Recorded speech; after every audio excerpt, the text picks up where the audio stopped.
Welcome back to the Knicks-Verse. My name is George, and today we are going to talk about Julius Randle. That's right, our all-star. The metamorphosis that he has gone through is something truly spectacular, rewarded by the all-star selection. And we're going to go even deeper. We're going to see how phenomenal he has really become. So, the championship is an important thing for us. Of course, we never expected that to happen this year. That would be totally ridiculous. But now with Julius, 26 years old, playing like a superstar, playing like an all-NBA player, basically, can he take this team to the NBA Finals within the next 2 or 3 seasons? Realistically, let's say 3 seasons. I think it's possible. And we're going to dive in and show you how. Now, you need superstars to win in the NBA. You absolutely do. The question is, does Julius qualify? Does Julius Randle qualify as a superstar? Well, when we pull back the data and see what it is that he's actually already accomplished, where he came from, and we project out where he's going, it's going to be really interesting. It's exciting. It's going to be exciting for Knicks fans, because I think you guys are going to see that we got lucky. We got lucky. 6 months ago, what was the talk? Let's trade this guy. Let's see what we can get for him. Can we get some draft picks so that we can move up the draft and get Cade, because we need franchise players, blah, blah, blah. Well, it wasn't like that wasn't real. I mean, that's basically was the reality. Everybody was disappointed in Julius's performance last season. Julius was disappointed in his own performance. And that's why what he's doing now is so miraculous.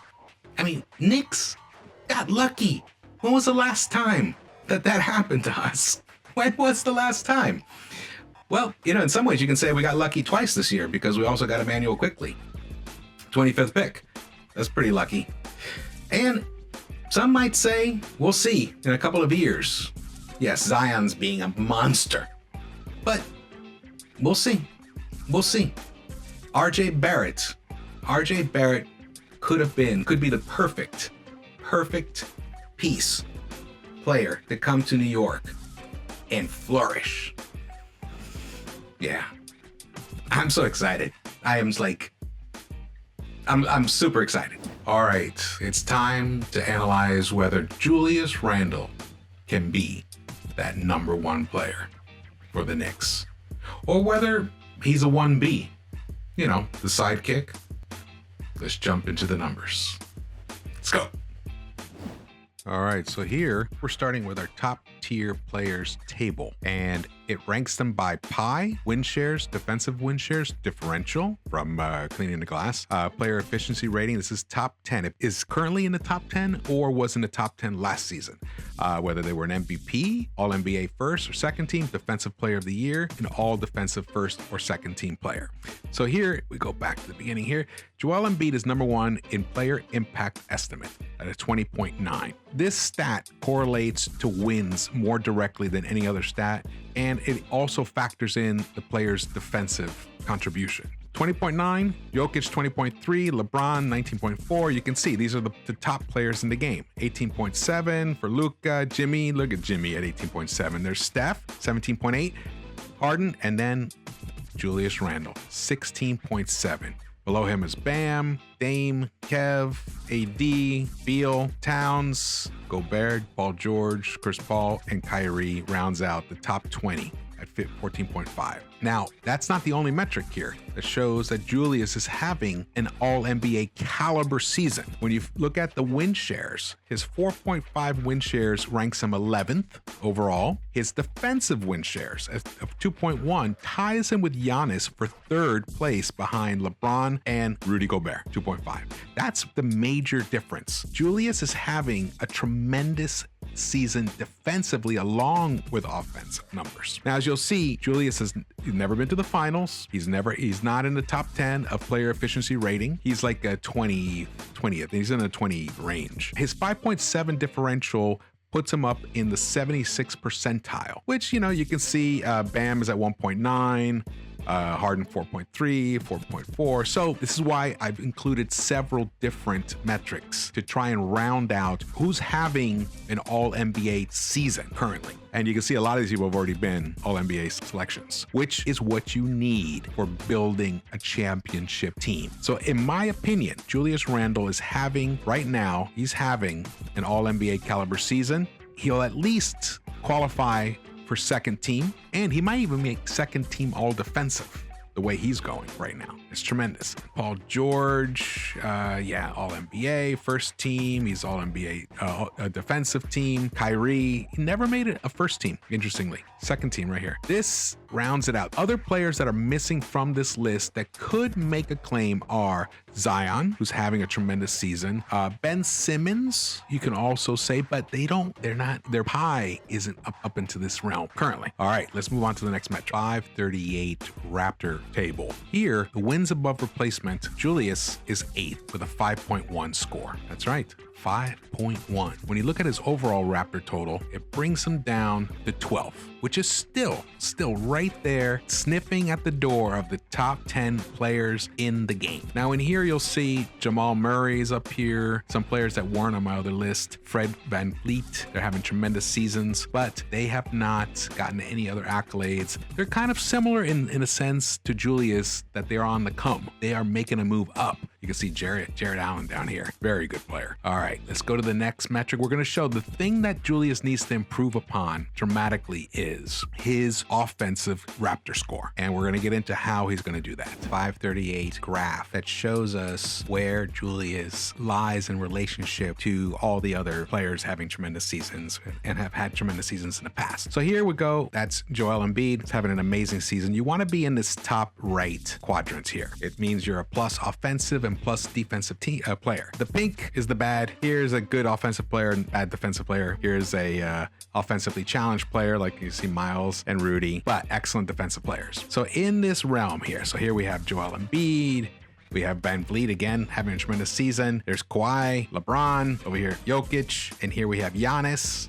You move over here, there's Julius right there. Pretty impressive. And down here we have Jamal Murray also having a very good season. Joe Harris, Jared Allen, Ben Simmons right there. But see how this little move is significant. The question is, can Julius make this move to here?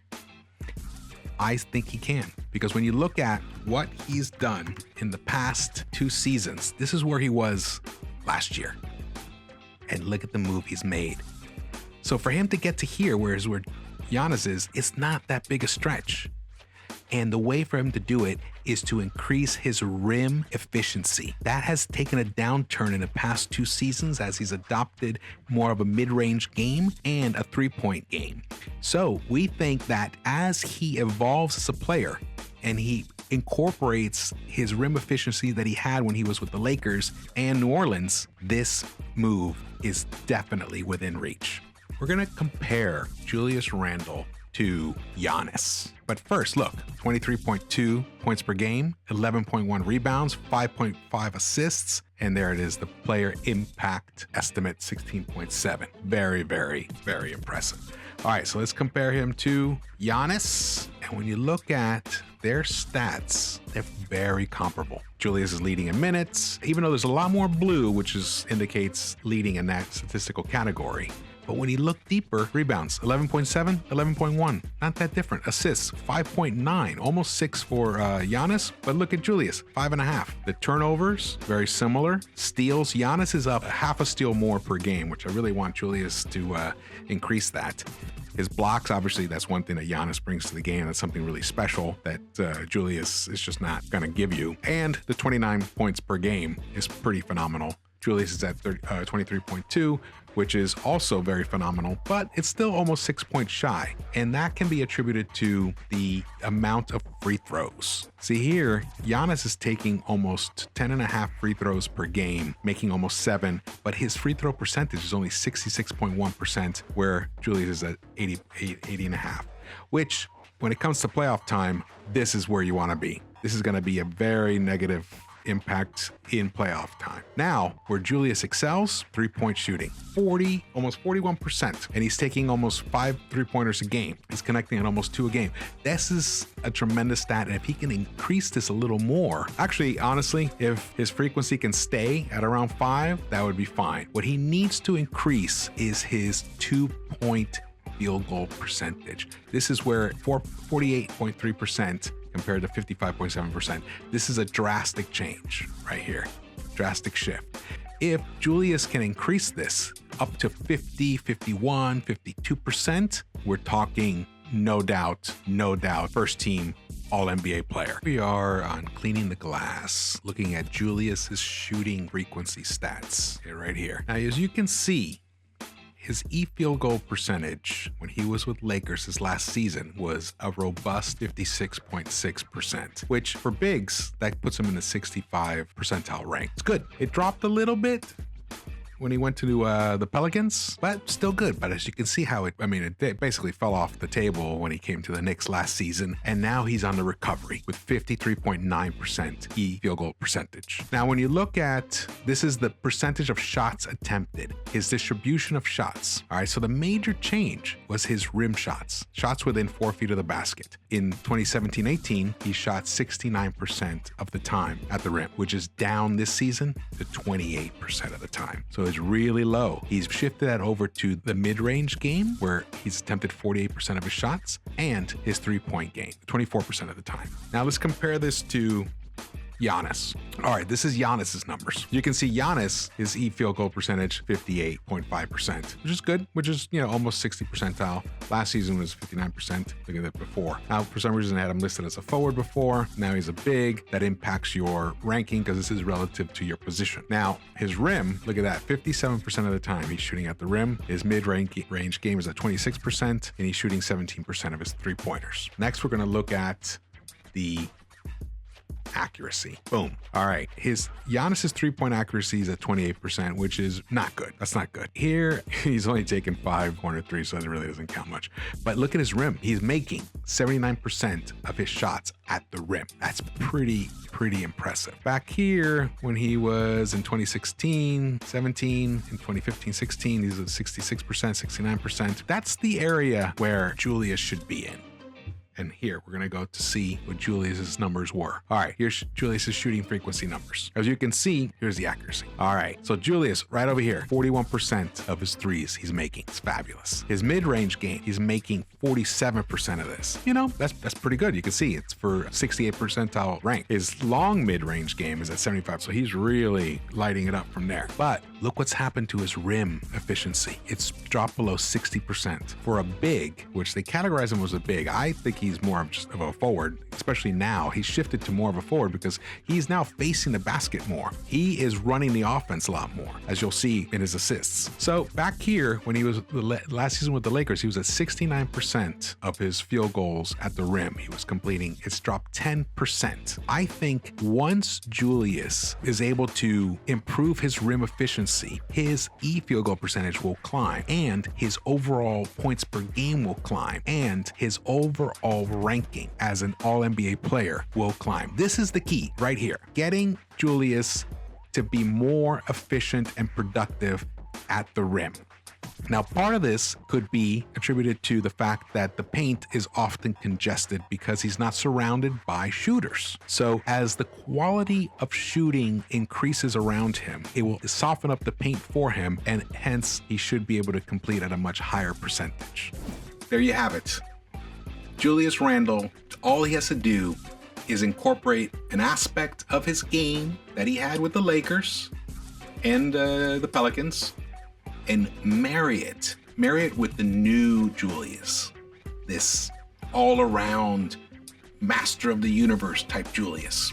He just needs to increase that efficiency around the rim, and he will no doubt be in the conversation of an All-NBA player every season for many seasons to come, because the mental part of his game is actually the most impressive part.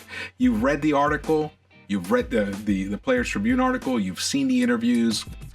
You can see that this is a man who's so in touch with who he is and what he's capable of doing and what is expected of him. He doesn't sound like a guy who is just going to slip off the table like some guys do. They have like a breakout year and then they can never get back to it. Nope, he does not feel like that at all to me. And his body, he's in incredible shape. He might be, there's an argument that he might be in the best shape of any player in the NBA right now. I mean, he's handling the minute load. And on top of that, he does everything for the Knicks. Leads in scoring, assists, and rebounding. The man is a dynamo. I just don't see any regression really happening with him. He's only going to get better. And that is really good news for us Knicks fans. It's fantastic news. So we got that piece. Now we just got to surround him with the other elements that are needed for the ring. The ring. All right, if you enjoyed this, please hit the subscribe button and smash that thumbs up for me and the Knicks-Verse. See you around.